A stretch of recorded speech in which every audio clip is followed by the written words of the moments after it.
The sword lay where the cold had always claimed it, on a stone slab 20 steps below the open sky. It was said the white blade had fallen out of heaven ages before any names were written, a shard of celestial iron tempered by the sea wind and the first hands that knew to make edges. Legends attach themselves to it as barnacles cling to a keel, but in the end a sword is a question you ask with your arm. The dawn was gray, not gold, and the gulls had yet to wake along the cliffs. He came silently as the tide. He paused at the threshold because the room remembered him. Starfall had a way of keeping its ghosts. The terraces that still smelled of night-blooming flowers, the narrow stairs that kept the prince of children grown to bone, and the open court where he had once stood with a boy's heart, too proud to admit what fear had taught him. He reached toward the slab with hands he had bled upon and found that the old reverence made him slow. No one had barred him. No one could have. The keep slept, and the sea spoke, and the sword waited as if it had been arranged for him by the stars themselves. He could see his own face in the steel as he lifted it, faint as a ghost inside a moonlit window. The blade was pale, soft to the eye, and light, but it had the firmness of winter. The weight of it distributed itself into the whole of him so that he did not feel laden. He felt upright, as if the sword had returned an old balance to his spine. His mouth made a line. There was a hunger among his ribs he had thought quieted years ago. It rose now, not for victory but for a correctness, a setting right of warped planks in a ship that had sailed listing for too long. He slid the blade into its dark scabbard with a whisper. He did not call the name the old songs gave it. He did not call the name the children had used when they ran along the parapets, imitating him with sticks and the courage that only childhood believes is immortal. He simply took the sword and belted it to his hip. The keep woke slowly. Servants moved like fish in a shallow stream, barely disturbing the surface. He left by the eastern court where Bougainvillea climbed the old pink stone and threw soft petals on the paving, and the smell of salt came sharp off the wind. The steward was there, an old man with a bad knee, a crease in his cheek that had never smoothed since he was a squire himself. He had been a boy when the world was younger and men with bright names had walked the halls like the sun. That boy had been sent away to serve elsewhere during hard seasons, and only lately had he returned to drink the taste of his birthland again. He doffed his cap. "My lord, I am no lord," the man with the sword said, and the sea sound swallowed his voice and returned it quieter. The steward's good eye was wet as if the mornings here always made him tear. "We prayed you would come in daylight." He might have smiled once at that, years ago, at the notion of saints and hours. He lifted one shoulder. "Day is when the gulls cannot hear themselves. I wanted the sea to listen." The man said, "because there are times that require no question." He stepped aside. "There are those will not know what to call you. They may call me what they please," the swordsman said. "It will not make the edge any duller." The steward bowed with an aching leg. "There are those as will remember the vows. There are vows and there are vows." He looked past the man to the terrace that hung over the dark, waking water. "I kept some longer than was wise." The old man made a noise that might have been a laugh. "Wisdom and oath seldom held the same blanket. Not in my life." He paused, small as the gap between a heartbeat and the next. Lady Ashera loved the dawn. She said it was the hour when everything was possible and so everything was dangerous. He closed his eyes. He did not let the name rattle his bones. "She is not here to see me fail again or succeed. There is relief in that. There is grief as well."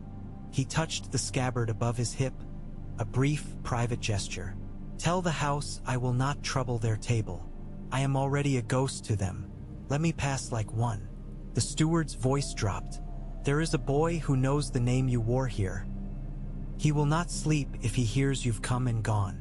Tell him," the swordsman said, "that stories are best when they end where the storyteller means them to, not where listeners demand. And tell him not to seek me." He set his mouth, not liking the knotted taste of it. "I am going where stories are poor company." He took a last look at the keep he had loved as a boy and deserted as a man. Once, the thought of leaving its stones had wrung him. Once he had believed the house and the sword and the sky were a trinity that made sense. Then the world had set its hand against that belief and shown him that gods did not care for clean architecture. He went down by the cliff path, his boots scuffing chalk, and the dawn came in pale bands across the sea. A fisherman's boy on the pebbled cove raised a hand shyly, and he raised one back. He loosed the gray he'd stabled 2 nights before and swung into the saddle with a fluidity that had never left him, even when he promised himself he would never again raise a sword except in pretense. He set the horse at the path and they climbed, the sea at his back, the inland heat at his face. By the time he reached the outer road, the sun was breaking itself on the edges of the hills and the land smelled of dust. The sword rode easy, the leather of his gloves creaked, a small, homely sound that kept him in his body. He rode without a banner and without a guard. He carried no badge of a king. If he died on the road, it would be a death without heraldry and likely without witness, and there was a seduction in that simplicity. Dawn unfolded behind him in long, dry breaths. Water lies low in that country. You learn to count your days by wells.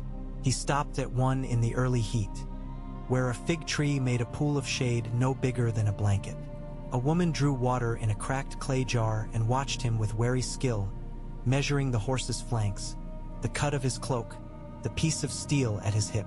Children built a castle out of dry mud and pretended to drown in a moat as narrow as a man's boot length. A man came with his goats and flicked a fly off a horn. "You ride north," the woman said when he did not ask for water. "I ride toward it," he said, and the truth tasted like grit in his mouth. "There is nothing for a sensible man there now but grief." She lowered her jar and tested the knot of her headscarf as if making sure of its hold. "They say the Lannisters set half the Riverlands to bleached bone." He had heard worse and better. He poured a measure of water into his hand and let the horse drink from his palm. The wide silver eye rolled a little at the scent of goats, but the horse did not break the line he had taught it 10 years ago and never untaught. "They say many things. They say the boy with the wolf's name wins every battle and loses the war." She spoke without malice, as a woman repeating a proverb to make it smaller. "And what do you say?" he asked. "I say men are noise. Wheat is quiet and feeds us." "I listen to wheat." She shrugged as if that finished it. "Will you take a fig for the road? You look like a man who forgets to be kind to himself."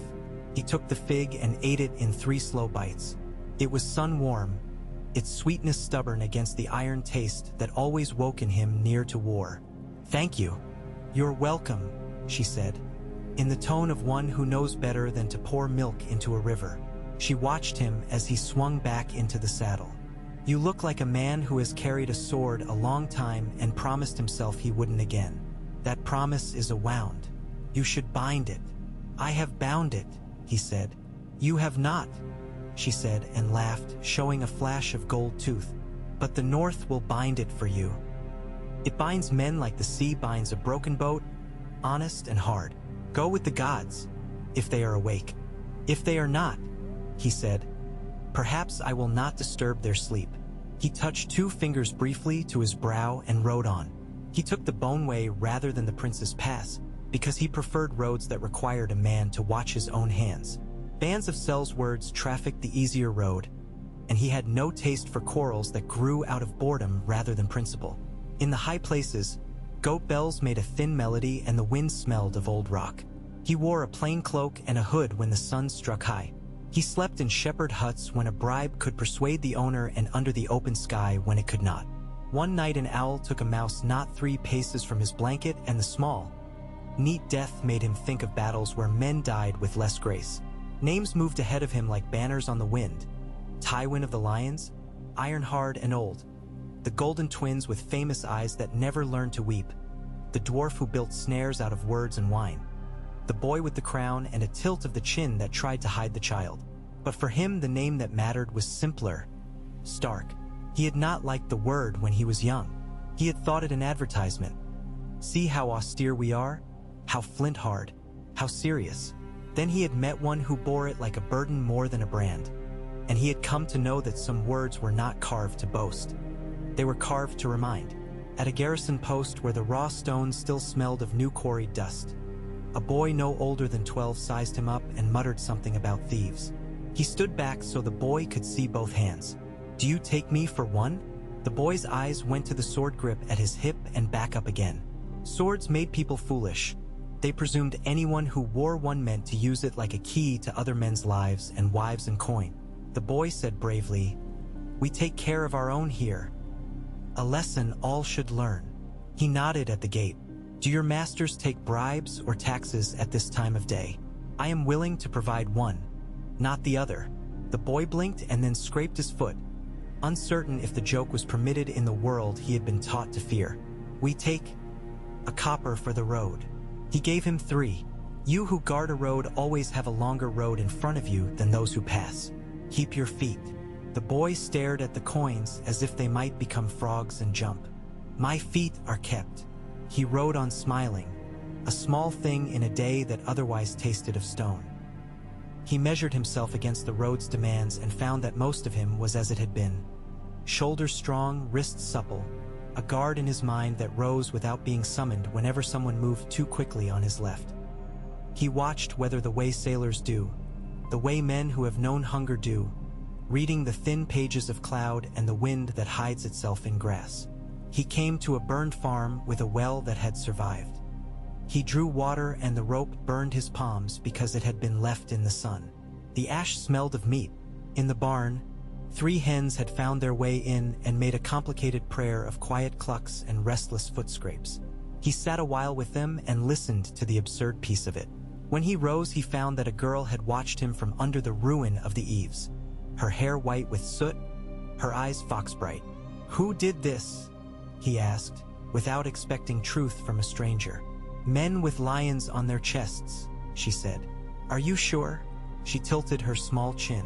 "Do you think I would not know a lion? We had a picture. The men were not the same as a picture, but the animal was.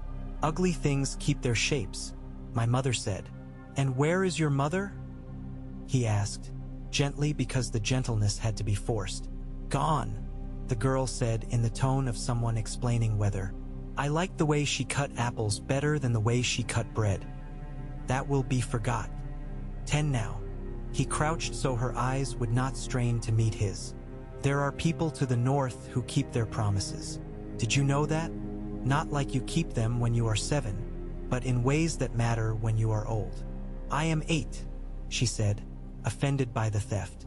"Then you grow fast," he said, and earned from her the smallest curve of mouth.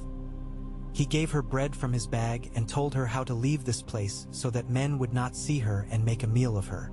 He told her the names of streams that ran red because of iron and the names of streams that ran clean. He told her to look for a tower that leaned a little west and the old woman there with the broken nose who shouted like a raven but never bit like one. "Tell her the man with the white sword sent you." "Your sword is not white," she said. "It is sleeping." He touched the scabbard. "It is, at that."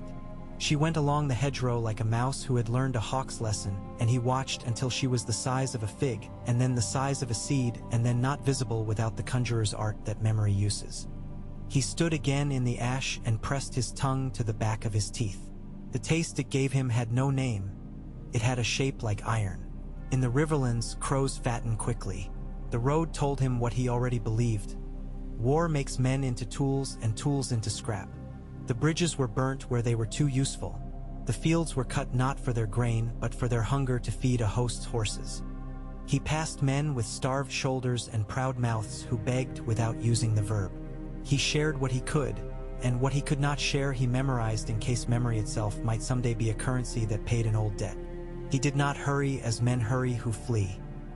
He let the horse set the day's length, and finally the land took to wearing green again with conviction rather than wish. He saw the first of the wolves 2 days later. A big male with a chunk taken from one ear who looked at him as if assessing not his softness but his attention. "I see you," he said aloud, and the wolf yawned and vanished into the morning like the last line of a story you didn't hear properly.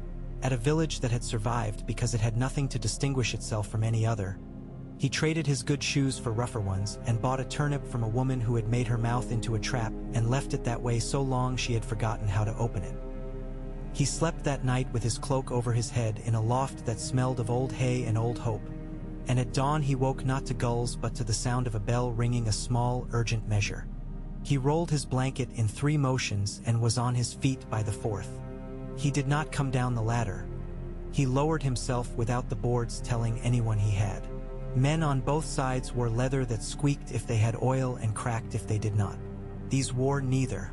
They had used paint, red like a child's idea of blood, sloshed onto a discarded shield to make the semblance of a lion.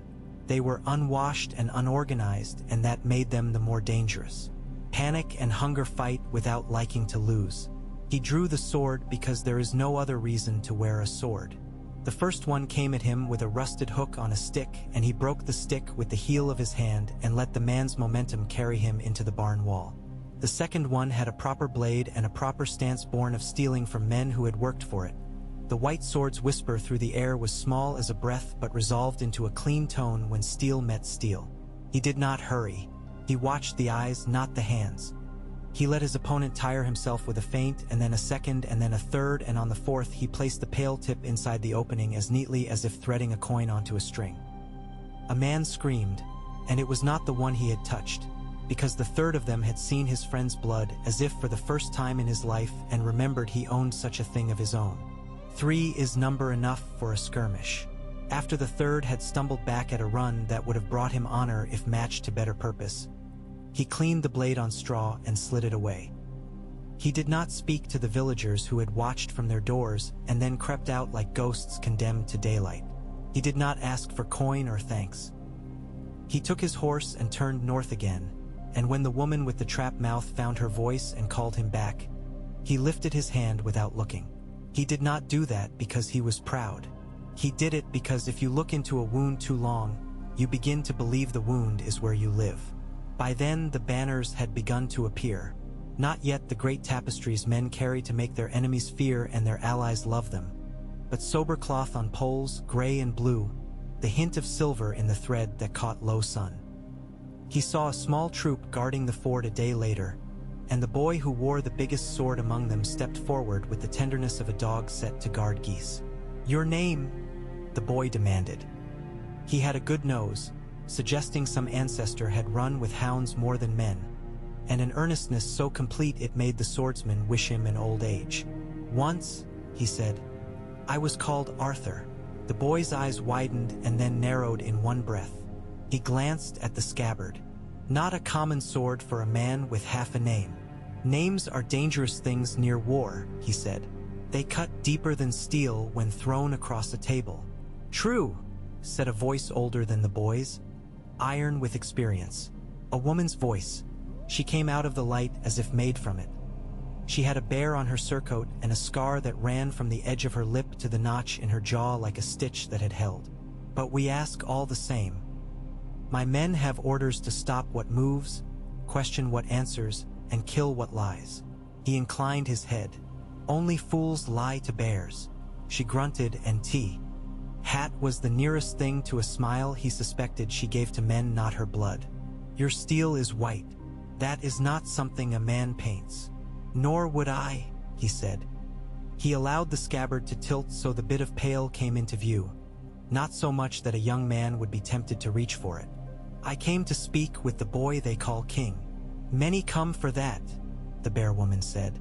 "Some to steal his time, some to steal the words of it, some to steal his head." "I do not intend to steal," he said. "That's what the last thief said before I put him to a question he didn't like the answer to." Her eyes measured him as a mason measures a stone, calculating not only what it weighs but what it will weigh in the wall. "I am Mege Mormont. If you aren't lying, the boy will meet you. If you are, the fish will chew you before midsun." "Kings used to trust men to be who they said," he said. "Kings used to lose their standards to liars," she returned. "Walk with me and keep your hands where I can see them if you want to keep them at all." He walked. He let the horse follow, and the boy with the earnest nose took its reins carefully, as if it were a lady he did not wish to offend. Ahead, the river came into view like a thought the grass had been thinking for a long time, and beyond it, tents. So many tents. They bled color into the afternoon. gray and green and black, firelight in some even this early, as if men were eager to name night and chase it. Men moved like purposeful ants and cooks shouted and somewhere a woman laughed, not in joy but in release, and the clang of a distant anvil made the bones of the air ring. He was led past sentries and through the ordered mess of the camp, and he did what he always did near hosts. He counted without letting himself be seen to count. He measured the distance between cookfire and water barrels, the slope of the ground where wagons were parked, the place where a charge would fail because of the unseen ditch made by a winter's rain. He watched the faces of the men. He saw grief. He saw pride. He saw hunger that had nothing to do with bread. He saw hope like a thin candle flame cupped by hands.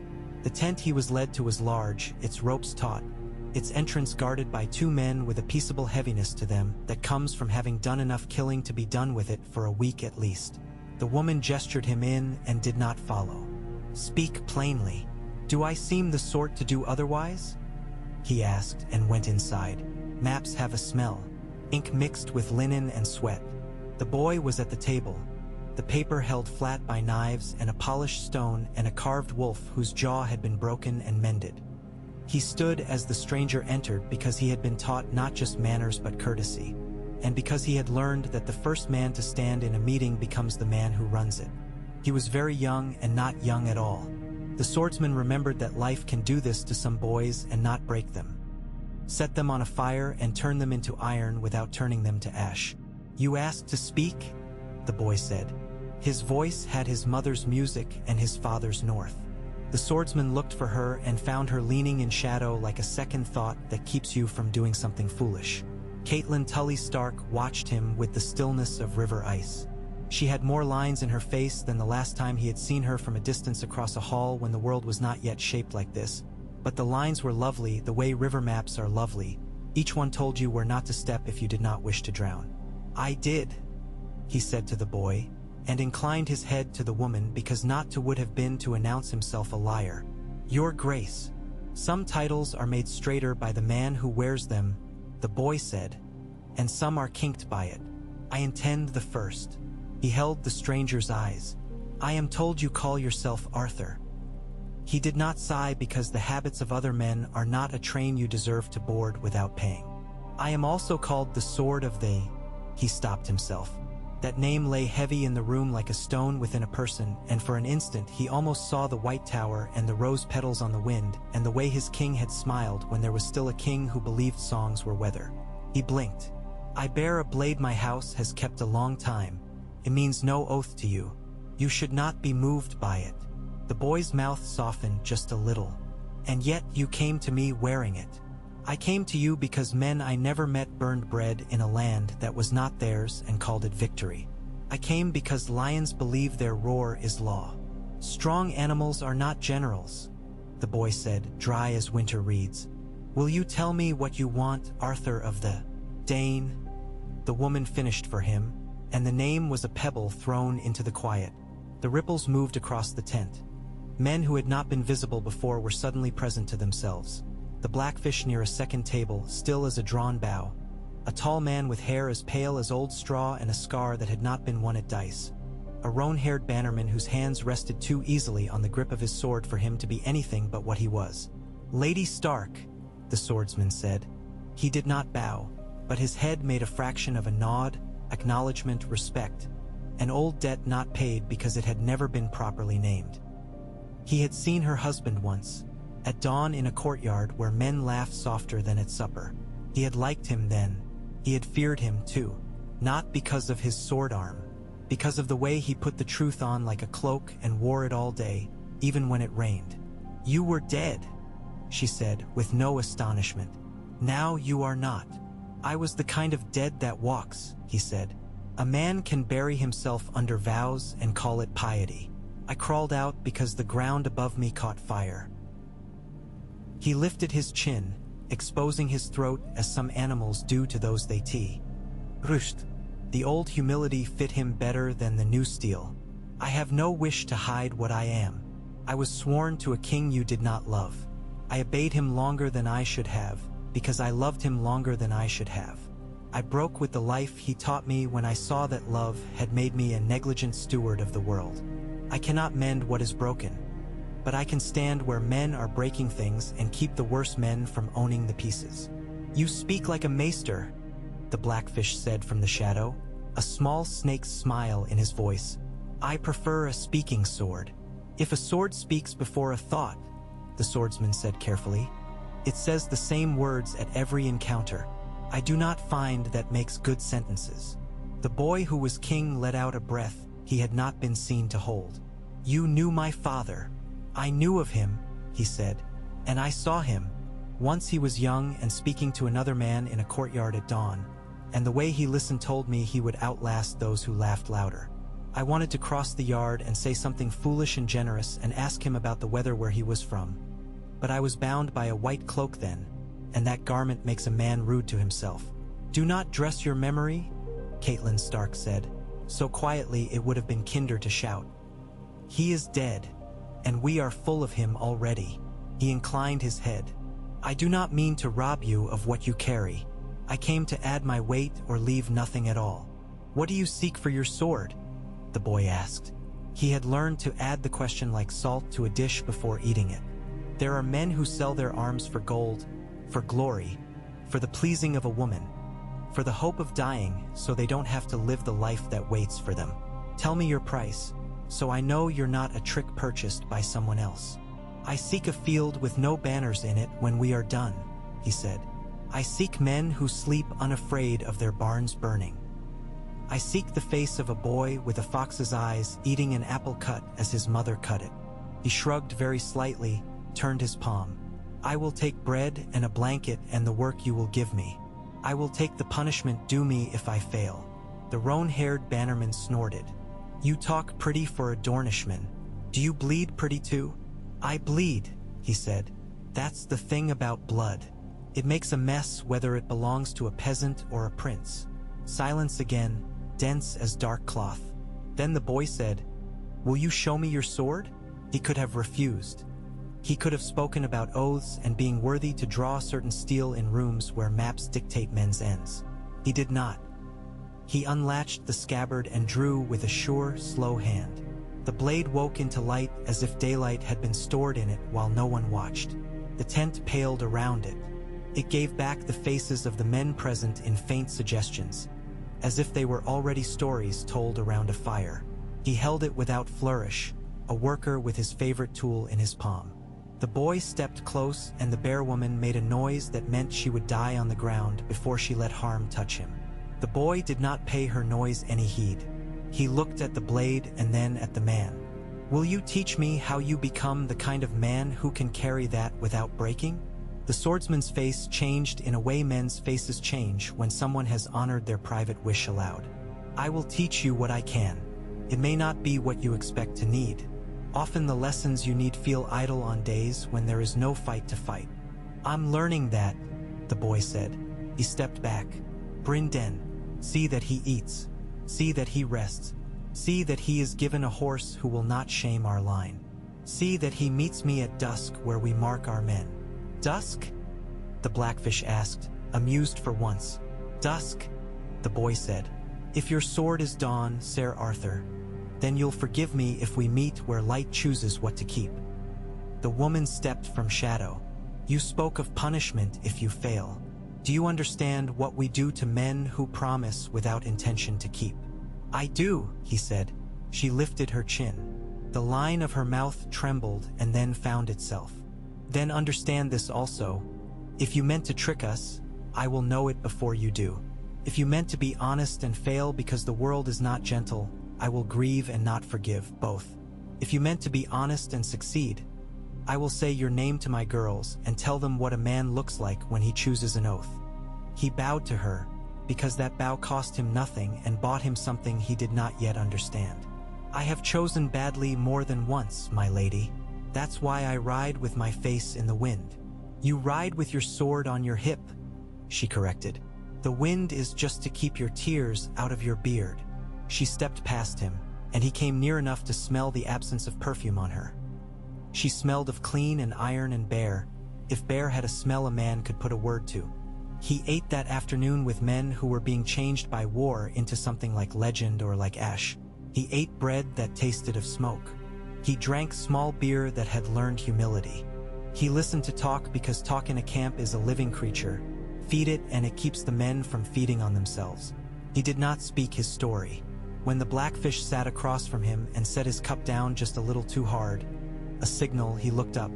"My niece will not weep for you," the blackfish said, in the tone of a confession. "She has done with weeping except in the night, and I do not allow anyone to see the night." He chewed and swallowed and felt the way his mouth worked as if it were a new tool. "Then I will not ask her tears. I do not think they would be given." "No," the blackfish said. He leaned in. "You understand what you have put your foot in, coming here." "I understand a little," the swordsman said. "Enough to know I would rather be bitten by wolves than fed by lions. That will do to beg." "In." The older man's eyes softened. "If you had gone anywhere else first, I'd have killed you in the road, Arthur Dayne. If you had not thought of killing me when you first heard my name, I would call you a fool," he said. "I prefer to be mistrusted. I know then what I am to a man." The camp widened around them. Men scoured pans and a boy retied a strap on his greave and cursed like a man 30 years older. The sun slanted. Dusk approached like a slow animal, taking its time, sure of its place in the world. When the boy in the tent stood at last and called for the man with the pale sword, the weather had changed, as if the air itself were interested in what would happen. They met in a trampled square where the ground had not yet learned all the names of the shoes that punished it. Men gathered because men love to watch a man hold a blade. The held breath of a crowd feeds a swordsman's hands with heat. The boy had no sword in his grip. He wore one at his side and let it lie there. Learned that restraint already. An old master-at-arms stood to one side with a staff and a face that knew the outcomes of more fights than any man in that circle would ever count. "This is not a display," the boy said, loud enough. "It is a greeting. Greetings with steel," the man with the staff muttered, but not so loud the boy would need to correct him. The swordsman stepped into the circle without the sword in his hand. He loosened his shoulders. He looked at the sky and then let the sky go. He did not breathe deeply.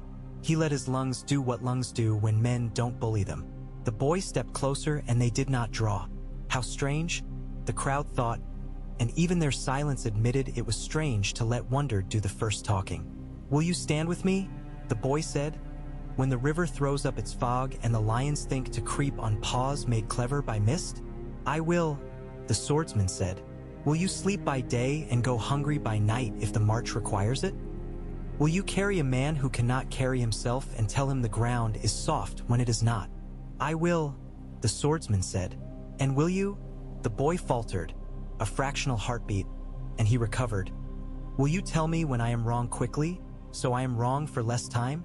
The swordsman's mouth did something rare and brief that might be called a smile by someone who knew him well enough to risk naming it.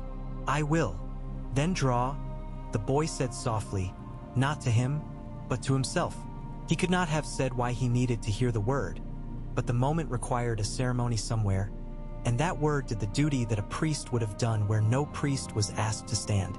He drew his own steel then, just a little, as if to introduce his sword to the other, like boys making friends who are shyer than their parents think. The swordsman drew too, not fully, not even half. He let the blade kiss the evening, and the evening kissed back. Sound changed for those closest to the circle. The conversations behind them seemed farther away, and the breath in their own chests seemed louder. The pale blade took the last light and laid it along its length like a thin river. The master-at-arms stepped between them with his staff and smiled then. A secret priest smile, seeing what he had hoped to see. Two men in a camp where men die every day, making a room for not dying together. "Right?" he said. "The way men who have done this 50 years say right. Not as judgment, but as craft.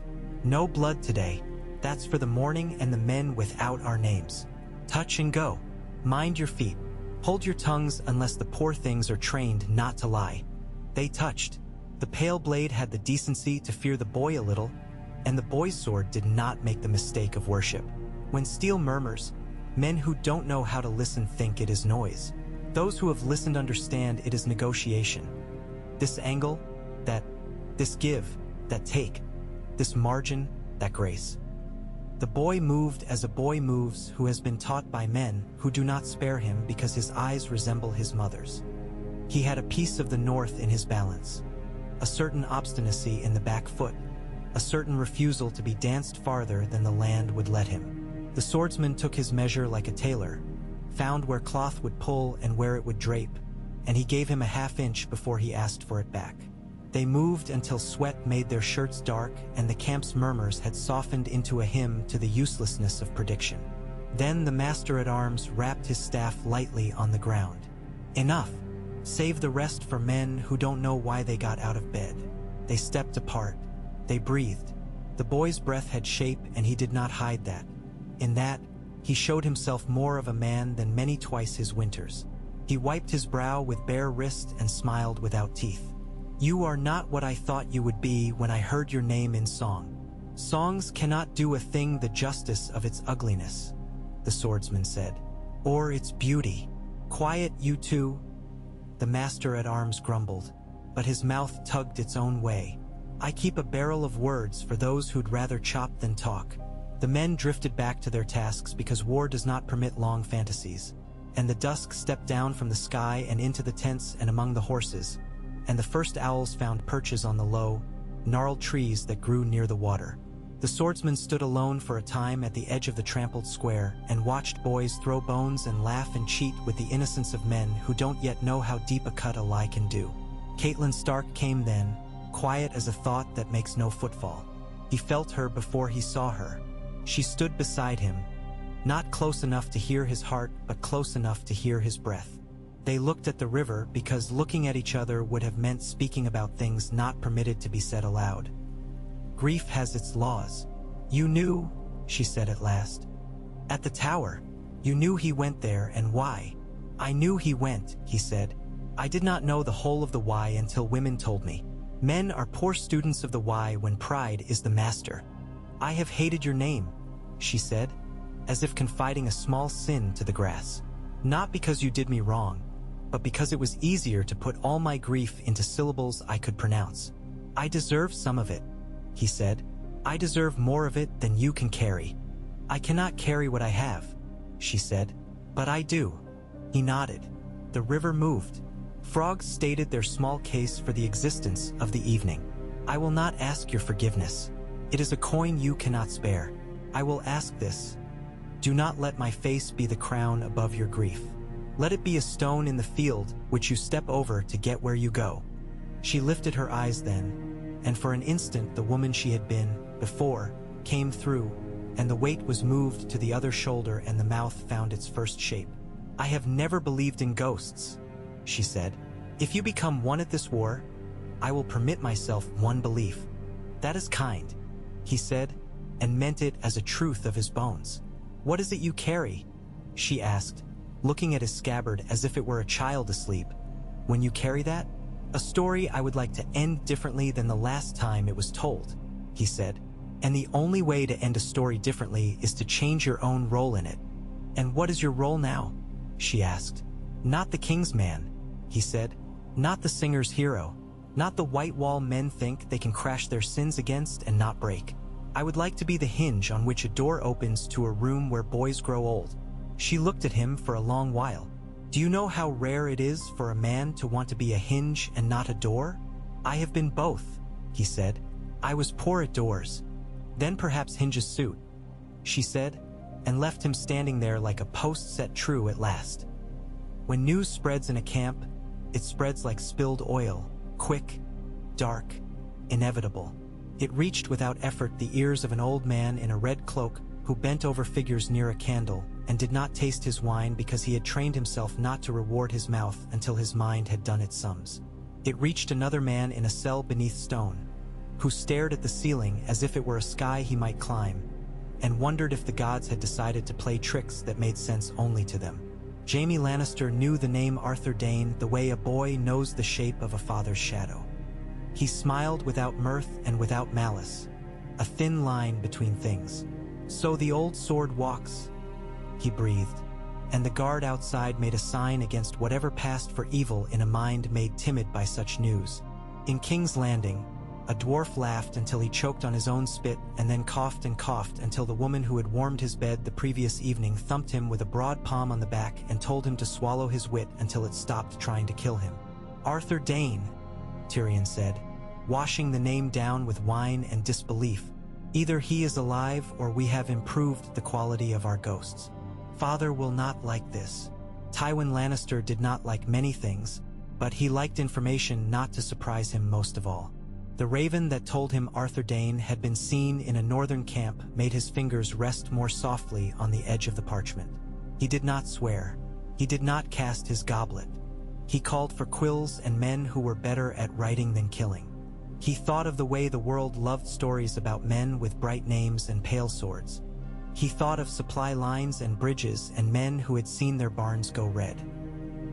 He did figures in his mind and in the margins of a map, and all the same, as he set his seal to the first letter of the hundreds he would send, he stopped an instant and saw a white blade sliding across a field where the mist rose, and wondered if even a man who believed he had tamed the world with coin would be required to pay the price that steel demands when it is ready to cheat you of your plans.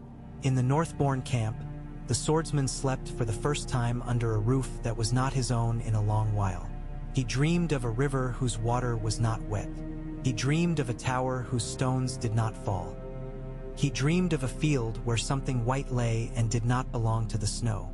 He woke before dawn because dawn was the hour his body had kept even in years when he hated it.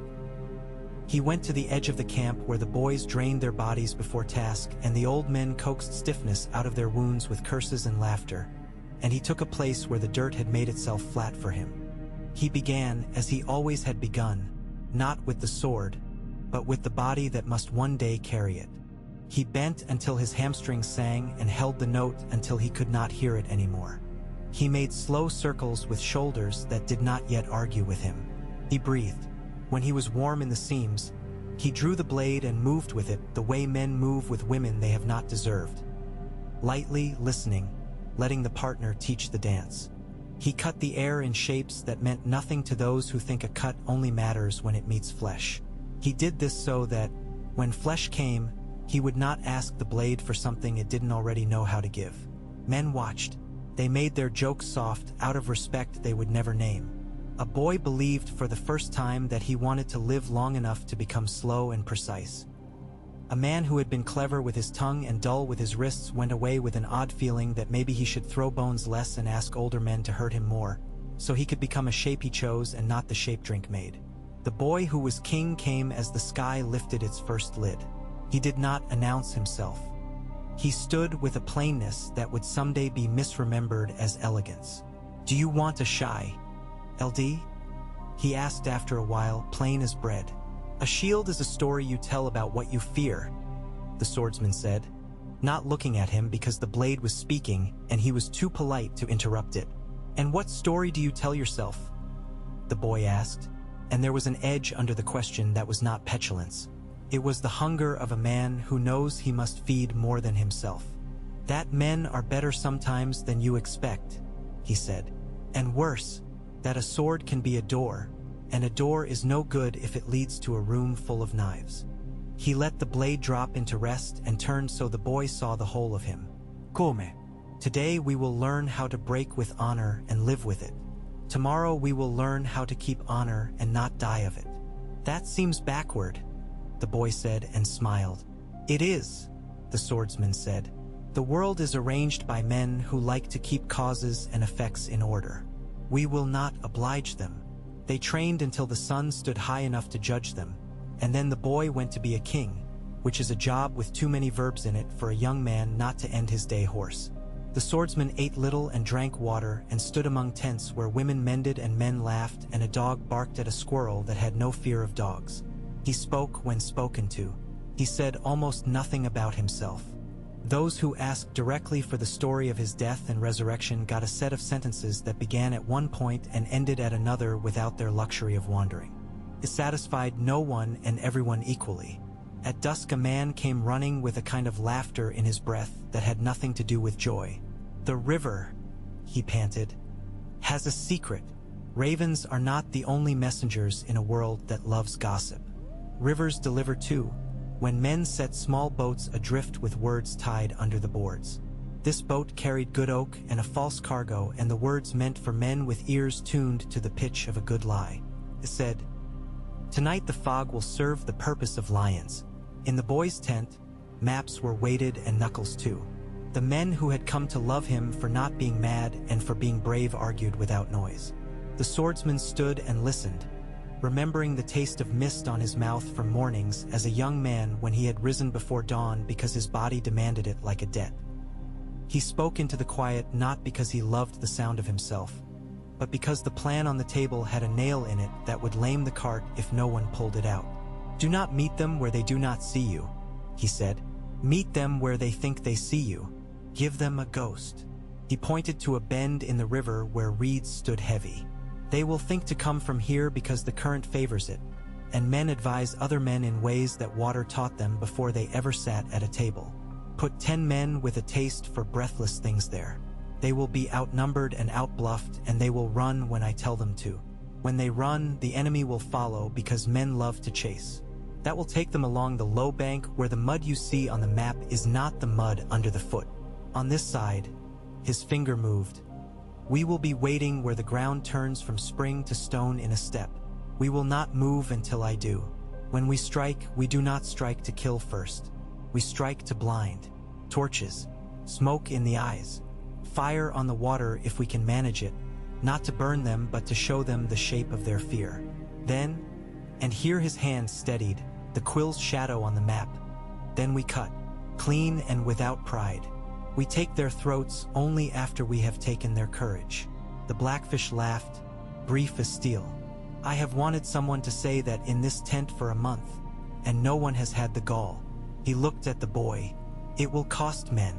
Everything costs men," the boy said, and was tired and did not hide it. "But fewer this way, I think. And those fewer will die with a story that tells itself true." "It will be done," the bear woman said. "I'll have my girls pull their hair back and their blades forward."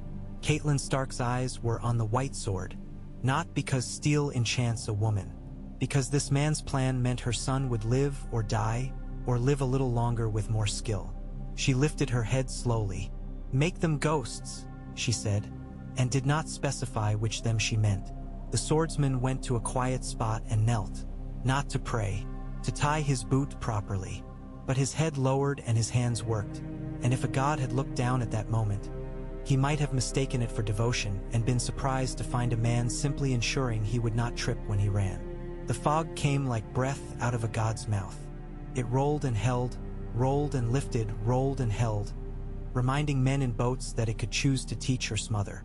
The 10 men went to the reeds with the cheerfulness of men ignorant of what cheerfulness costs. They waited. The enemy came soft as an apology that intends to hurt. The 10 men held until their leader's tongue clicked twice, and then they ran as if all the stories about their courage had been lies. Men in boats laughed the small, mean laugh of hunters who have at last seen rabbit. On the low bank, mud said hello to boots with the courtesy of quicksand. Men discover at such moments that their legs are related to their mouths. They curse more and step less. Torches sprang like a small constellation on the opposite side. Smoke sprawled like a lazy lover across the water's throat. Then, like a lesson, impact. A white blade is not a magic trick. It is a tool. In fog and torch smoke, it is a chalk mark on the dark board of night. It appeared, moved, vanished, reappeared, the way memory does when you try to tell it to yourself with too few witnesses to correct you. Men fell. Men rose into the falling and fell into the rising. The plan did not hold at every point because plans are shy and like to hide when men start shouting at them. But it held. Enough that those who would have boasted of their quiet cleverness later intense with wine found their tongues full of river. The swordsman did not think while he cut. He had already done his thinking. He spoke to his body without words and it answered without philosophy. He watched the eyes. He watched the necks. He watched the small movements that tell you a man is about to remember his father and is therefore not going to kill you in the next breath because grief will trip his feet. He left those men living. He killed those men who had no such pause left in them to be used against them. When it was done, the frogs began again. The river pretended innocence. The men who lived made the sounds men make when they are not sure they have. The boy who was king stood with his chest moving big and noticed that his hands did not shake. He noticed and did not like that he noticed. He stepped to the swordsman. "You were right," he said, which is a sentence kings find difficult to speak and boys find easy, and young kings must practice until it hurts. "I was fortunate enough to be listened to," the swordsman said. He was breathing, and his breath had been given a flavor it would not lack again for a few days. He turned his head. "Lady Mormont?" "In one piece," the bear woman said and spat river out. "We could have done with less smoke. It makes my eyes into liars. We will learn better fires," he said, as if he were promising her a gift for festival day. He wiped the blade not because it needed it but because he did. He slid it in. The white vanished. Night returned to being night. Men who had been watching found that their shoulders had been used without their permission to hold burdens heavier than shields. They put them down. They did not cheer loudly because the dead were nearby. They permitted themselves the soft sounds men make when the dark has not killed them. Back in the tent, the map seemed more honest. Men over it looked less like statues in a garden and more like what they were: tired animals doing sums in blood and bread. The boy excused himself not like a king, but like a man whose mother taught him not to leave a room without telling the people in it what he was about to do. He went to the quiet place where he sometimes pretended his father could hear him. He stood with both hands on the post that held up a corner of the world and shut his eyes. When he opened them, the swordsman was there because he had learned his body to be where he was needed without being asked. "You will not be able to sleep," the swordsman said. "Your mind will make skeins of the river and the men and the smoke, and it will knit until your skull hurts." "True," the boy said. "You will sleep when I tell you to," the swordsman said. "Not because I hold your leash, because you will need to learn to be commanded by rest as you command men." He waited for the boy to resist. The boy did not. He was learning quickly the cost of saying no to things that were good for him. "Will you tell me something?" the boy asked. "Something you have not told anyone else, so I can use it like a charm when I am afraid I am a liar." The swordsman looked at the post and found a knot in the wood where a flaw had made a beauty. "I am afraid of killing the wrong man," he said. "I have killed enough wrong men that I am not sure there are any right ones left for me. I am afraid of the mercy I must have thought I was practicing when I broke my life for a king who loved music more than math. I am afraid of the sound of a woman's name in the morning. I am afraid of being a story boys tell themselves to get to sleep when they should have been told to wake and learn to carry water." He nodded, as if each fear had been presented in court and found guilty. "Now sleep." The boy's shoulders dropped half an inch. He let go the post. He lay on a pallet. The swordsman stood until his breathing evened. When it had, he left and went back into the night because he had his own duty to perform, to stand where torches gutter and men decide to run and decide not to. The night smelled of river and men and the faint sweetness of a fig he had eaten many days ago from a woman's hand who had said that wheat was wiser than men. Beyond the camp, beyond the fog, beyond the quiet of horses chewing, ravens unbent their wings. Somewhere a letter was sealed with a lion and sent into a road that would give it back eventually as a fire. Somewhere in a cell a man laughed a little and did not know why a laugh comes when you are very tired and very afraid. Somewhere a boy with a fox's eyes bit into an apple without cutting it and tasted ash. The white sword lay beside the man who had taken it up again in a place where once he had meant to put it down for good. And if the dawn could have spoken to men the way it speaks to stones and birds and rivers, it would have said, "I am coming. Hold, and you will see me." He took the second watch because habit liked him best under a sky that had not decided what to call itself. A thin scum of cloud rode down the river as if the fog had left a child behind, and the fires in the outer lines pulsed with a steady tide of orange, each one a little heart that refused to stop. He walked the line with his gloves off, fingers open to the cold so sensation would keep him honest. Men greeted him in the small gruff ways they used in the hours when voices don't echo far. A boy polishing a buckle with spit and cloth looked up and said, "Sare," and then tried to swallow both the word and his tongue when he recognized the white hilt. He crouched and took the buckle, turned it once, and handed it back. "You are not polishing," he said in a voice that made a lesson sound like a kindness. "You are worrying. Worry doesn't make bronze shine. It only makes the day longer for you." The boy nodded too fast and dry swallowed again. Arthur set 2 fingers on the leather strap. "Oil your strap. A dry strap breaks the day you need it most." "Yes," the boy managed. The night smelled of rushes and smoke and men. The river moved as if nothing had happened in it, as if it had not been asked to hold fear for an hour and then let it go. He reached the end of the line and found Meege Mormont there, arms folded, the bear on her breast, a dark mouth in the uncertain firelight. She did not speak at once. She waited until he joined her, so it was a talk and not a test. "You fight like you've learned to be bored," she said finally, almost approving. "It unsettles men used to seeing sweat turn to noise." "It unsettles me too," he said. "I preferred the days when I thought noise would save me. What saved you is your feet." She jerked her chin at them. "Where did you learn them?" "On stone that would not forgive me." He looked out toward the softer dark where the reeds made their own weather. "And on sand. Sand is a patient teacher. It lets you fall as many times as you like and never laughs. And it burns you until the lesson stays. You'll have to teach our boys to walk like that," she said. "They've learned to plant and push. We'll need men who can fade and return without the enemy remembering where to look for them. Tomorrow." He rubbed the heel of his hand into his palm until the ache gave up its argument. "Today we let their bodies forget what they think they know." She spat into the dirt politely, as if returning something borrowed to the earth.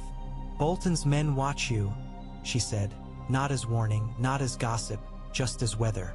"They have the look of cats deciding if a man's hand is meat. Do they bite the hand or the man? They bite what moves. They call that prudence." She glanced at him sidelong. "You'll not get warmth out of them. That isn't their fault. It isn't yours either." "I want their eyes, not their warmth," he said. "Warmth makes men careless. Careless gets them dead." She agreed and shifted her weight. "I like you for now.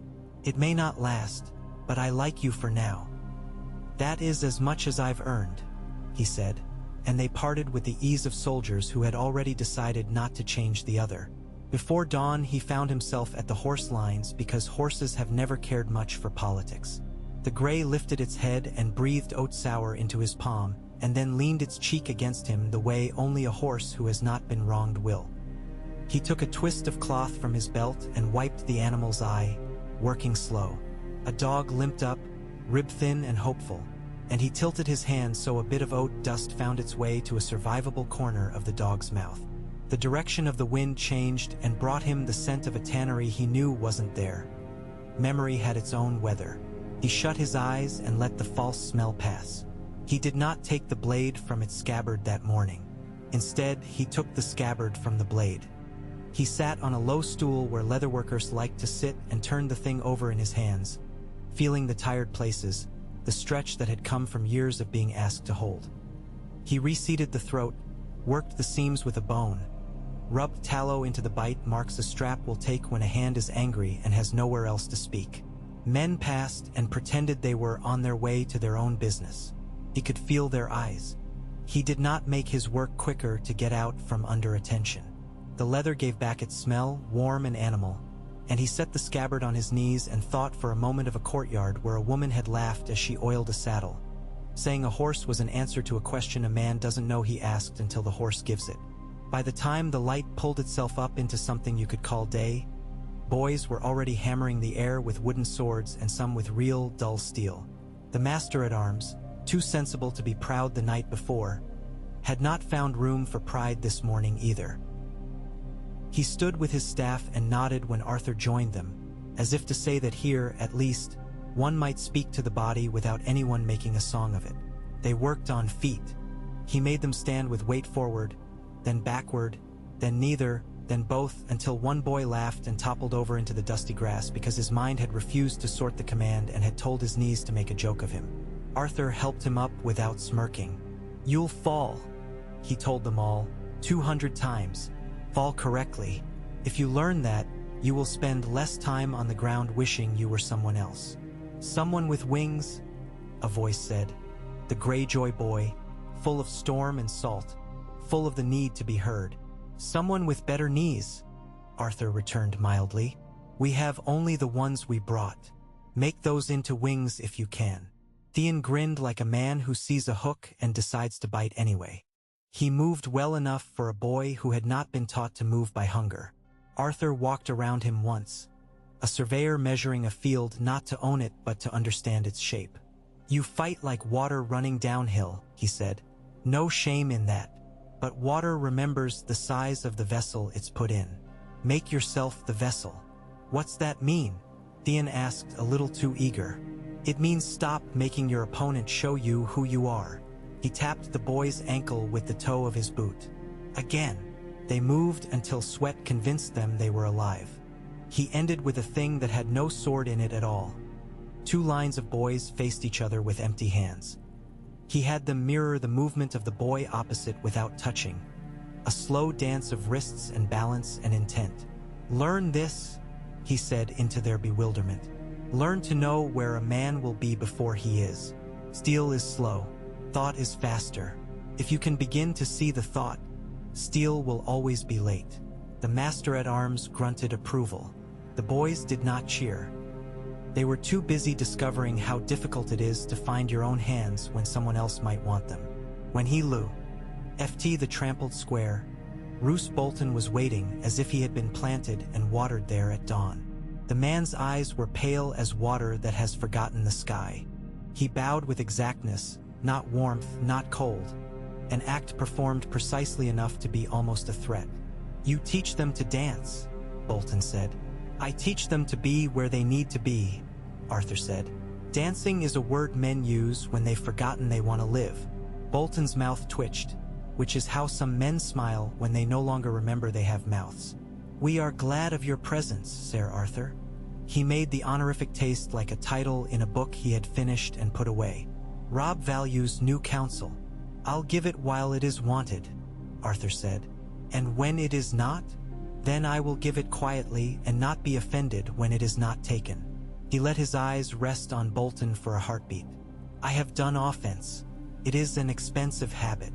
Everything expensive is valuable, Bolton said, as if reciting an article of faith. Not always, Arthur said. Sometimes it just leaves a man with less. Roose Bolton's eyes flicked to the white hilt and back. Do you intend to lead men in the next engagement? I intend to set my hands where they do the most good, Arthur said. The most good, as it happens, is sometimes done with a knife. Bolton delivered this like a weather report. When men are dispersed in the dark, when the fear in them is a small ember, I find a knife can smell where to blow to turn ember to ash. Then you should bring your knife, Arthur said, and did not ask where it had been last night. Bolton bowed that precise bow again and was gone. The air behind him cooler by a degree you could not measure with numbers, only with the hairs along a man's forearms. In the king's tent the map had been changed. Someone had moved the carved wolf and set it where the white often bled on paper. Robb stood with his palms set on the table, head lowered, the posture of a man doing sums with his life. Catelyn sat where she could see all the faces in the room without moving her own. The Lady of Riverrun again for a moment, looking like a place men would want to come home to even if they never could. The Blackfish stood with one hip against a trestle, arms folded. A posture habit had given him in halls where boys were foolish because it was safer to be foolish in halls than in fields. Robb looked up. The tilt of his chin had altered since last night. A fraction less bravado, a fraction more weight, suited him. There are 2 foraging trains we want, he said without greeting, because the greeting was in his eyes. I mean to take them both and leave them wondering which hand I struck with. Take one and make them wonder if you took 2, Arthur said. The idea of the second hurts more than the loss of the first. Yes, the Blackfish said at once, nodding. That's the kind of cruelty that earns a man a long life. Catelyn's gaze went to Arthur as if to ask if he meant to be a hinge or a door here. He set one finger on the map at a place where a narrow bridge had been drawn too carefully. This is a gate, he said. They will think so too. Watch how they guard it. Don't take it. Make them keep men there counting their breath while you count their bread elsewhere. The Great John crashed into the tent like a grin with shoulders attached. He smelled of horse and ale and something else that had to do with hunger. "We'll give them a dance," he declared, in the way men who like to be loud slap the table to make the flies leave. He clapped Rob on the back, then saw Arthur across the map and let his grin find a new shape. "Well now, here's a story in boots. I told my men last night I'd sooner fight behind him than in front of any 10 lions, and I wasn't even deep in my cup when I said it." "That was sober," the Blackfish observed, amused. "We should mark the day." "You can mark what you like," the Great John said. "So long as you mark where I'll be when the trumpets shout. Put me where there's room to swing. I'll not hide behind mist unless I can drink it." "You'll drink smoke if you don't listen," Caitlin said, and he had the sense to duck his head and accept it. In that room, even the loud allowed the quiet to be sovereign when she spoke. They made a plan that was not quite a plan, more a shape, as sensible men do when dealing with an enemy who likes to set fire to maps as often as to fields. Arthur watched Rob's face as he mapped words onto terrain. He watched where the boy hesitated, not at danger but at waste. Suited him. He marked in his head the places where the boy would spend coin to save time and the places he would spend time to save men. Neither is always wise. Both are instincts worth having when the world asks you to make roads where there are none.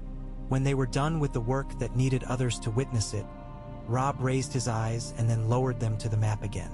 "I would ask you," he said, "to see a man for me." "A man," Arthur said, knowing which man it would be. "A prisoner," Rob amended, because his mother's eye chided him in that small turn of his mouth. "He was my father's enemy and his brother both." "You want me to speak to Jamie," Arthur said. The older men in the tent shifted. One of Bolton's close men flicked his gaze up, then down. The Great John pursed his mouth and made an elaborate show of counting his fingers as if to check he had left the right ones attached at the last fight. It made no sense and was therefore his way of respecting a name without putting it in his mouth. Caitlin's hands were still. "Do not tell him anything," she said. "This city has too many rumors in it already. I can hear them. They climb the tent ropes at night." "I will not tell him anything that does not belong to him," Arthur said. "He thinks everything belongs to him," Brynden said. "Even what he won't keep." Arthur inclined his head. "Then I will hand him only what he cannot dr. Op." The cell was not a place for speeches. The stone was wet where the wall sweated under the earth's low, unlit patience. The straw was new only in places a hand could see. The man inside the door turned his head at the scrape of iron, and the old grace of him came at once into the air, the way a scent rises before its source. He was thinner than memory, which is not much of a compliment. Men are always thinner than their legends when legends are young. His eyes were green with another color in them that men have argued about in halls and beds. "Gold," said those who like romance. "Bile," said those who like certainty. Jaime Lannister had only the eyes he had, and they were alert as a cat that has been thrown twice.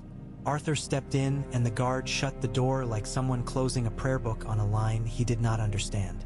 They looked at each other a measure. Jaime broke the surface first, the way he often had, saying something bright to thin out the air. "So," he said, "the dead walk. I should have brought a gift." "You have brought something," Arthur said. "Your mouth.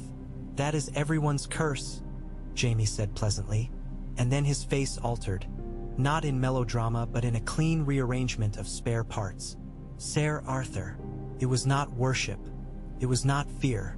It was what a man says when he thinks of a house he lived in as a boy and finds the door open. Arthur took that weight as one takes a cloak you had to wear on a journey. You will have it whether you wish it or no. "Sir Jaime."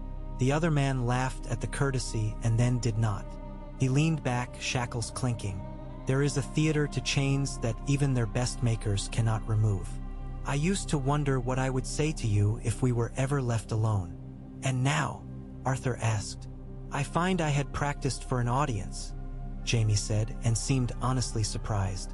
"The words don't fit this room. Try smaller ones," Arthur said.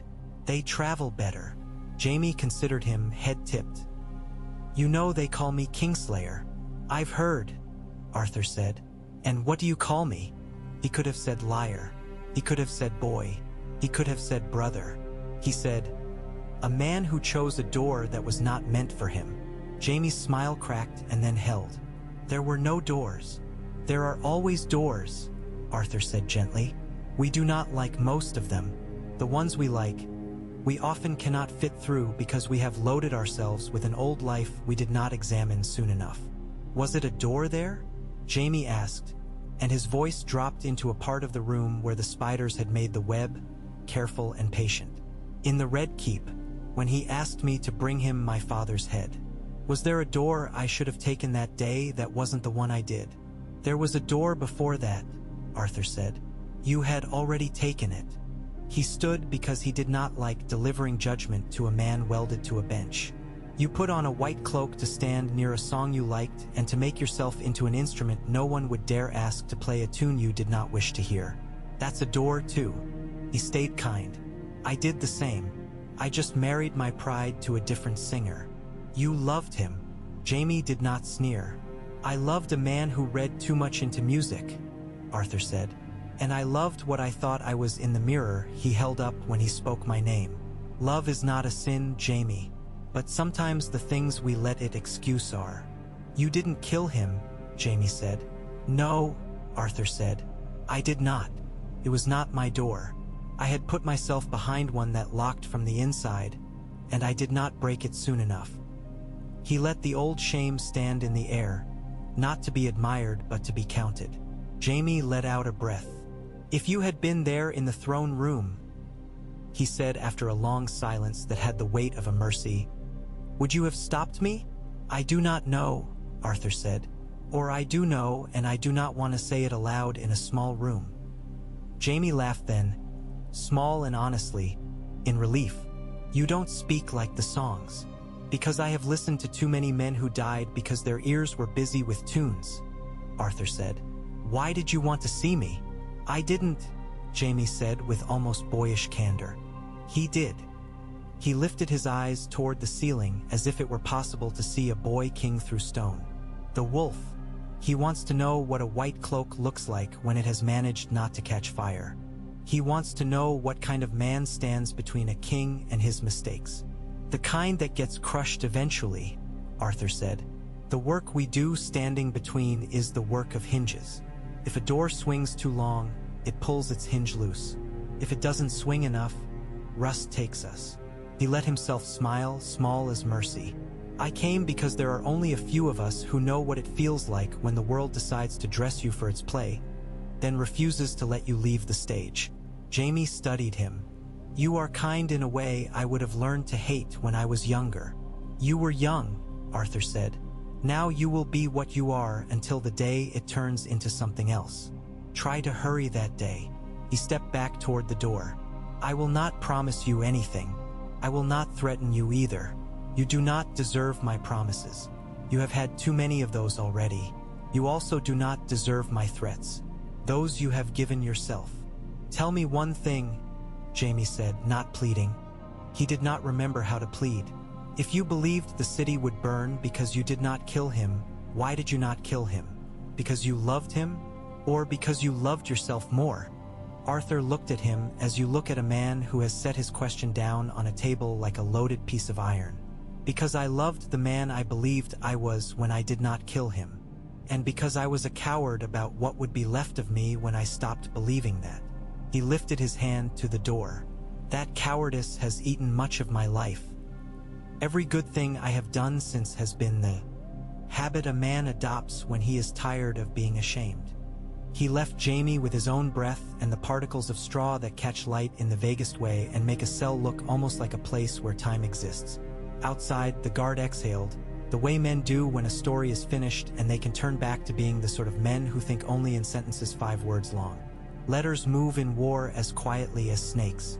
The first raven from Tywin arrived wearing a seal that had seen better wax, and the message inside it was full of numbers. Numbers march without feet and kill without blood. You do not have to see them to understand you are thinner where they have been. He had written of wagons measured by spans, of bales of barley by weight, of shoes by the pair, of men by the hundred. He had left no adjectives in it. Adjectives are for men who intend to be wrong in public. Rob read it, blinked a little, and smiled without pleasure.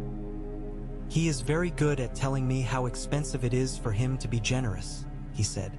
"It is a way of begging you to be foolish," the Blackfish said. "We will oblige him by being dull instead."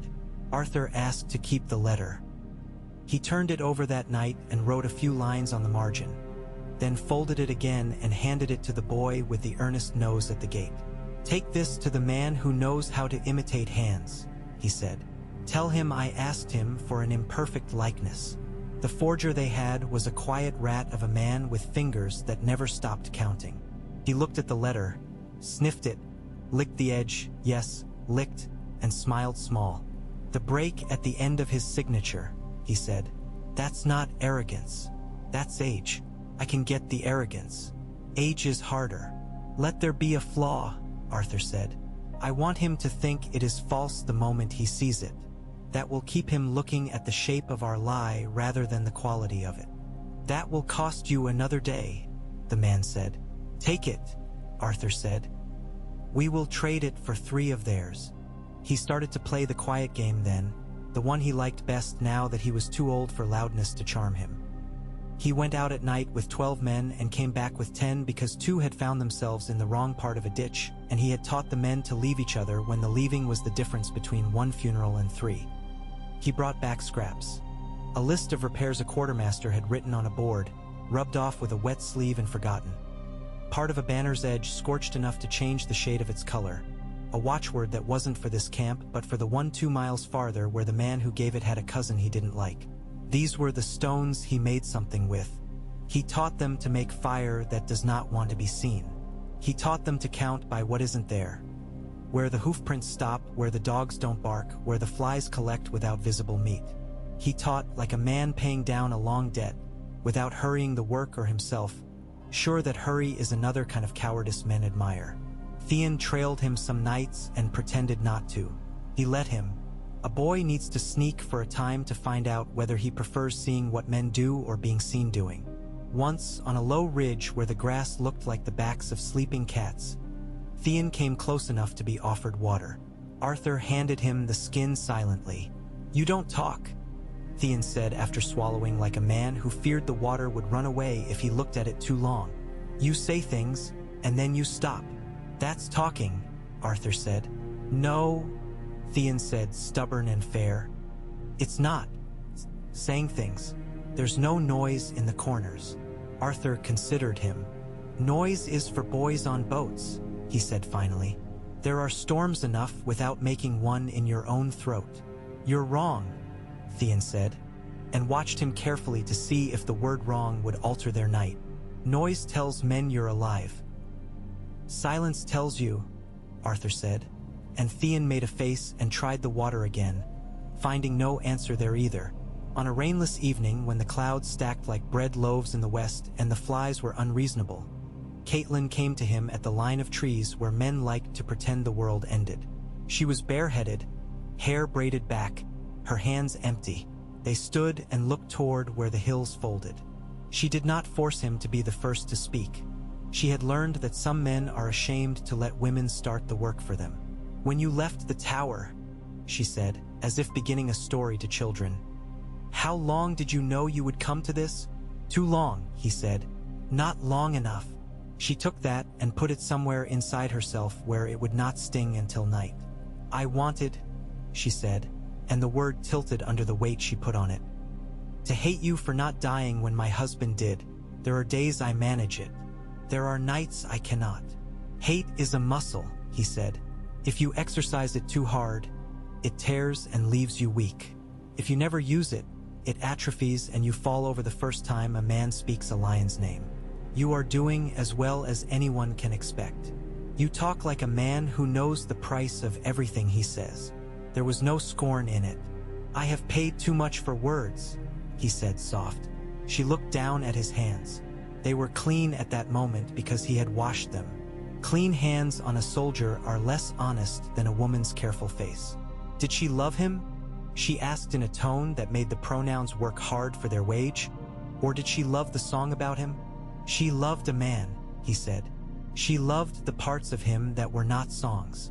That was why it was dangerous. He did not use nouns. He would not put those down for her. The river of grief knows its own stones and takes offense when you try to rearrange them. I hate the songs, Caitlin said, and her breath trembled and then did not. I hate the way boys walk when they've been listening. Then teach boys to hum, Arthur said. A tune you don't have to shout to make true. She gave him a look that was almost a smile and then wasn't. You speak to my son. He listens to you, not as a father, as if to a mirror he prefers. Be careful. Mirrors are liars. I am trying to be the kind that shows him where his boots are, he said. Good, she said. Those are the only kind that matter. That night, as if the weather had decided to indulge their illusions about rhythm, the owls chose new branches, and the frogs argued with themselves in quieter voices. He sat in the quiet of his own tent and took paper out that had been folded so often the creases had convinced the fibers they were born to be there. He wrote badly. He always had. Hands like his had learned to draw lines in the air and in men, not on the skin of a tree flattened into pages. He did not name the name he wanted to write. He did not permit that. He wrote lines that were prayers without priests. I have done things in the right order today. I have asked the right boys to live and the right men to die. I do not trust myself. That is why I am writing this, to invoke a witness I cannot name. If there is a river where you sit, do not cross it because I have said your name silently. Stay. I will send back what I borrowed. I will not break the thing I have taken again. If your dawn is pink, do not imagine this one. Mine is a steel color and smells of horses. It suits me. He sanded the page, folded it, did not seal it. He slid it under his blanket where no one would find it, because he would carry it away when he moved his bedroll in the morning. Then he lay down and let sleep approach the way a stray dog does when you have put something in your open palm and held it there long enough that the dog begins to think it belongs to him. Tywin's answer to the quiet game was an insult so carefully made no one could prove it had been meant as one. He ordered bread given to a village that had not seen a coin in 3 seasons, sent a priest to say the right words over a yard full of dried, anonymous bones, and then set 6 men with red cloth on their shoulders to escort a cart full of lamp oil through a patch of woods where the trees kept their own counsel and the birds refused to tell the mice where they were. The cart was marked with the son of a lesser house the lions meant to flatter. Everything about it suggested a gift. Arthur watched it from a knoll where the grass leaned toward last year. He had 20 men with him and 10 opinions, which is a good ratio if you can keep the opinions from becoming swords. He watched the lamp oil wagons roll as if the road had been poured under them with a steady hand. He watched the 6 red-shouldered men not so much guard as preen. He did not want the oil. He wanted the river that carried it. He wanted the thought that had decided to send it here. He waited until the wagon was in the tightest part of the wood and then whistled twice, soft. His men did a thing he had made them practice that had seemed pointless until it wasn't. They moved backwards. Not a retreat, not a flight. A deliberate uncurling from the ridge, in order, making their presence look like a thing the forest had offered up and then reconsidered. The guards laughed, the particular laugh guards have for men who don't know how to steal properly. The laugh was their last comfortable noise. He hit them from the sides but not with steel first. He hit them with trapped air. You cannot trap air the way you trap a rabbit. You can only put it where it will be forced to go where you want. He had closed 2 small gullies with brush the day before and then cut that brush so the merest push would send it burning down into the ditch. He had his men light those with tinderboxes politely prepared while the guards were still admiring the backs of men who had decided not to complicate their supper. The rush of fire through a channel makes a sound like 1,000 men remembering the same thing at once. The wood took. The horses panicked. The lamp oil waited a breath and then remembered what it had been made to do. They dragged the men out, 3 alive. The driver, a boy with a mouth you could sharpen a knife on, cried through his nose. One of the guards tried to keep hold of his spear and had to be told gently by Arthur to let go or he would not have hands left to hold anything with later. The other one, older, set his jaw like a man who expects a question with a hot answer at the end of it. Arthur put his foot on the spear, snapped it, handed him the head. "Make yourself a walking stick," he said. "You'll limp a day or two. There's pride even in that." They did not take the oil. They let it burn with the courtesy of men leaving bread on a grave. The boy cried until crying hurt and then fell silent. Arthur gave him a piece of cheese for his mouth to be busy with. The boy took it as if he had been asked to confess something. "You'll tell the man who sent you that the woods do not wish to be given gifts," Arthur said. "He may not listen. Men who like to think of themselves as generous seldom do. But tell him anyway. If he insists on generosity, tell him to feed men instead of fires." "He'll kill me," the boy said, sullen between his teeth, "because sullen keeps a person from having to understand kindness." "Then say you lost your way," Arthur said. "It has been true before." They left the cart to smoke itself drunk and made a long circle back toward the camp, generous with their footprints in places where Roose Bolton's men would come later to look for them. He had promised Bolton work. He would give him work that made his knife feel loved. On the way back, a wind rose and pushed the burned smell ahead of them. Theon whistled through his teeth, a sound like a gull asking a question. "You didn't want the oil?" "I wanted the time," Arthur said. "Time he has to spend replacing what he intended to waste. Time he has to spend asking who told us." He looked at the boy. "It isn't always the thing. Often it's the day." "You talk like an old man," Theon said. "And I like it.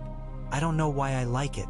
"It means you're not as stupid as men hope," Arthur said, which made the boy walk with a swagger for 5 minutes and then fall over a root because the day is fair even when boys are not. The next morning, the dogs would not stop barking for a while. Gray wind came and stood beside Arthur like a mountain that had remembered it could move. He had met wolves before. He had not met this. He did not put his hand out at once. He is not a man who touches a living thing merely to see if it will permit him. He stood and let the animal's breath count him. The wolf's eyes were a color that, if you waited long enough looking into them, would teach you what ice says to itself when it thickens. Rob watched, still as a boy can be when he is proud a thing that belongs to him has chosen to visit a man he respects. The wolf lowered its great head and sniffed the white hilt where it lay, calm. It did not bare its teeth. It did not lick. It put its nose very close and drew the scent in as if checking whether dawn has a smell a wolf should respect. "It has salt in it," Rob said, and then seemed embarrassed to have made poetry without permission. "Everything alive has salt in it," Arthur said. "Even rocks if you grind your teeth on them long enough." Gray wind nudged the scabbard once with the sort of care men rarely reserve for things that can hurt them. Then he leaned his cheek briefly against Arthur's thigh and moved away, a silent dismissal that was also a blessing. Rob let out a breath he had held too long. "He likes you," he said. "He likes the thing I try to be," Arthur answered. "Wolves know when a man is trying. They forgive you a little when you fail if your feet keep pointing in the same direction." Rob's face tightened, as if a thought he did not wish to speak had found a seat in his mouth. "If I fail," he said after he had counted to 4 in his head and found no better sentence, "what will you do?" "I will carry as much of you as I can back to your mother," Arthur said. "And I will keep teaching boys how not to fail for as long as my body agrees to it." He lifted his chin. "And I will not make a shrine of you in my head or in any other man's. That is a cruelty we do to the dead." Rob did not smile. He absorbed it. "There is talk," he said, and the word had a different temperature when spoken by a boy king. "There is a girl whose name men speak where they should be quiet." He looked at his hands. "They think me a boy and therefore easy to tip over." "You stand like a man," Arthur said, "but your spine is still learning your name." He could not tell the boy not to be stupid. He had been stupid himself in ways that still sent letters to his blood when his heart tried to sleep. "I will not command your body. You have too many men trying to do that for you. I will say this, wounds that look like kindness rot deeper." Rob winced and laughed together, an ugly, beautiful sound. "I did not know I had asked you to be my mother," he said. "You did," Arthur said gently, Every boy asks 4 or 5 men to be his mother in the years when the battlefield replaces the hearth. It is no shame. It is simply the work of the world to mend a gap while it tries to widen it. In the Red Keep, a woman laid her hand on a letter and did not read it because she knew who had sent it by the pattern of the sand on the desk where the raven's claw had gripped. Cersei Lannister did not like the taste of dawn when she thought of it.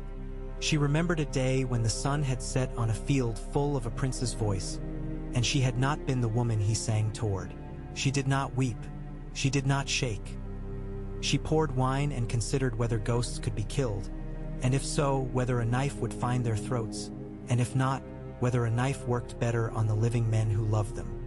Tyrion came in without preface, because marriage had taught him the door was a thing that could open only when his sister wished it to. He held a scroll, and a turn of surprise he had not been able to argue off his face. "You will not like this," he said. "I do not like anything," she said. "That is why I survive."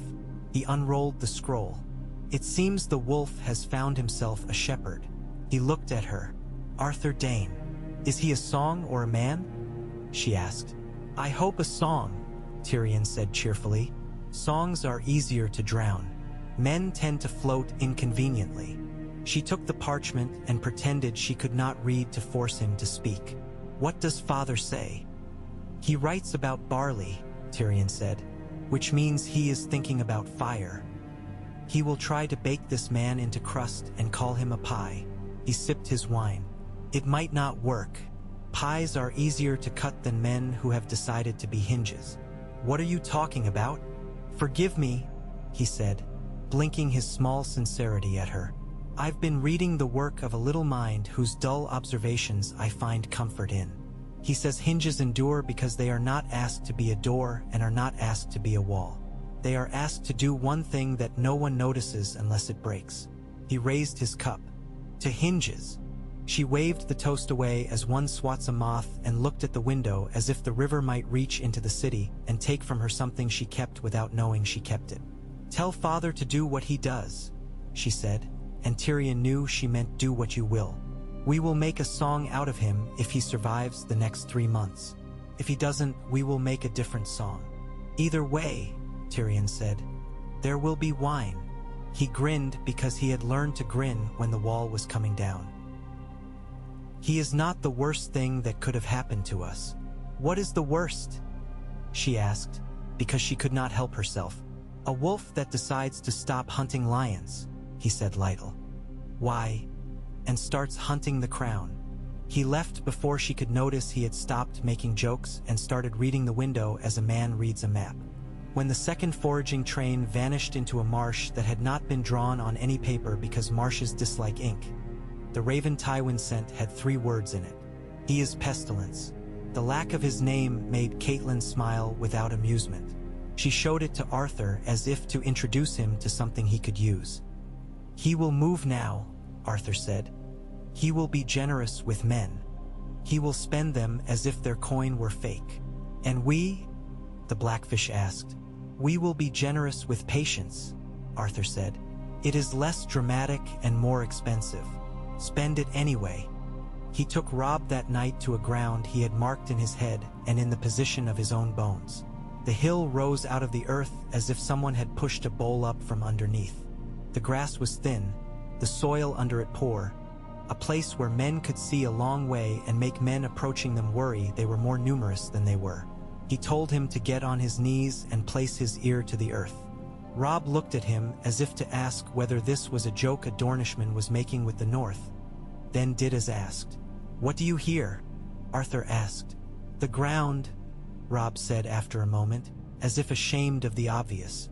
"Horses talk to the earth first," Arthur said.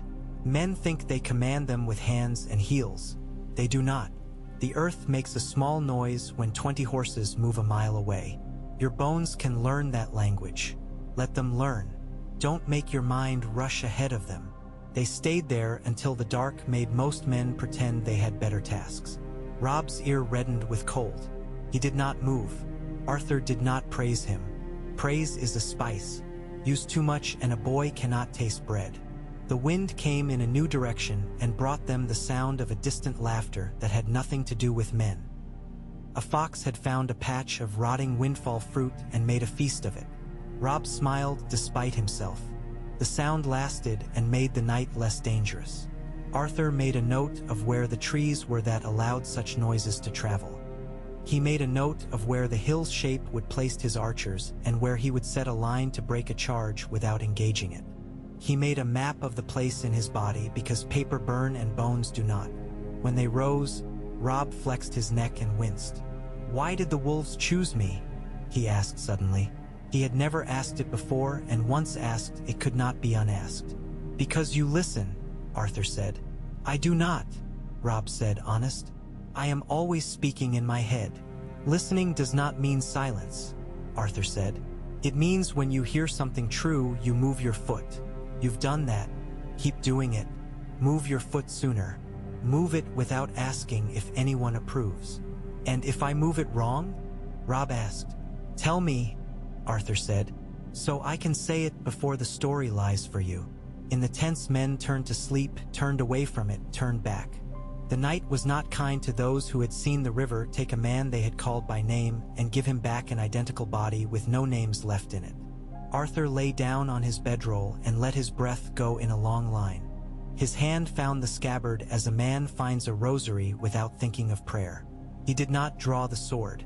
He did not need to touch it to be the person who had to carry it. He thought of Starfall and the steward's eye that had watered in the morning because mornings do that to old men and the wind does the rest. He thought of a woman's laughter like a rope thrown across years. He thought of a boy with fox-bright eyes disappearing along a hedgerow, and of the woman and her fig and her understanding that wheat is a more honest gossip than men. He slept and did not dream or dreamed and forgot it as an act of discipline. In other places, men wrote letters with words like righteous and destiny and paid for those letters with boys they had never held on their laps. In this place, for this night, the air forgave them enough to make morning. The morning learned to be cruel again, as it always does.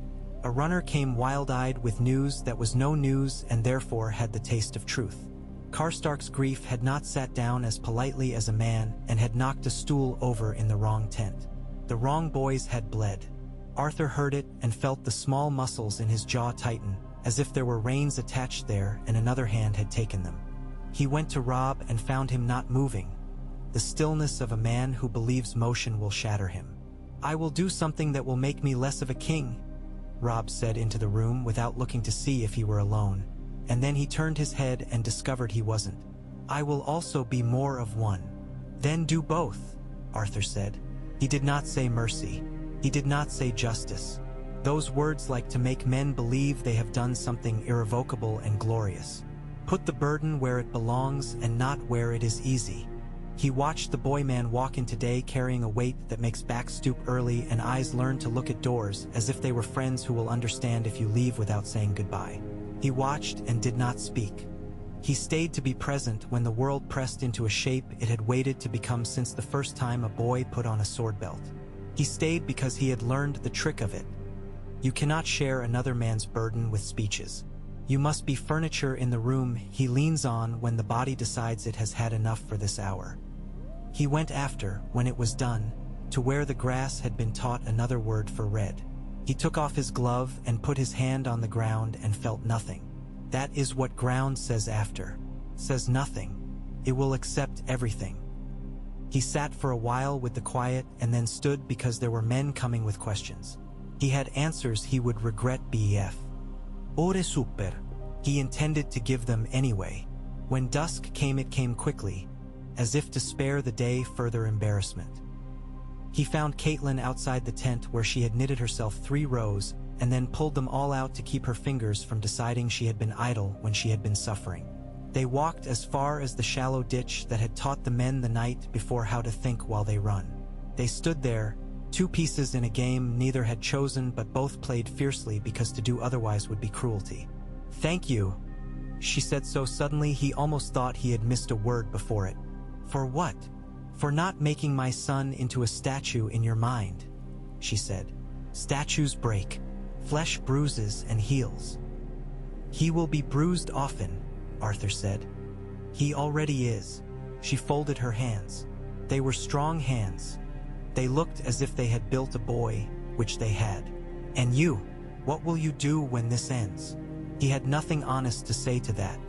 He will not lie to a woman whose mouth has learned the taste of a child's head. I am not sure I can go home, he said. I am not sure home exists for a man who has made himself into a tool too long. You can be put down, she said. Tools can be left on a bench and gather dust. I have gathered too much dust already, he said. Then give yourself to a field, she said. Tools in a field rust honestly. He smiled without teeth. That would be a fine ending. Endings are for the dead, she said. We have chapters at best. He left her then, because she had given him the kind of clean that a man can become drunk on. He walked toward the low makeshift pen where they had corralled the captured horses from the night raid. He moved among them the way he moved among men he did not intend to fight. Slow, visible hands, breath steady. He felt the old ache in his right shoulder speak up once and then be polite. He looked at the stars as they made a good show of being permanent. He thought of a boy across the river who was too smart for the story he had been written into, of a father who measured kindness out with a steel spoon in case someone made a stew of it, of a sister whose hands poured wine when what she wanted to pour was fire.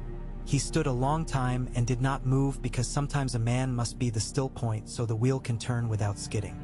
When he went finally to lay his head down, he did not touch the scabbard. He did not need to.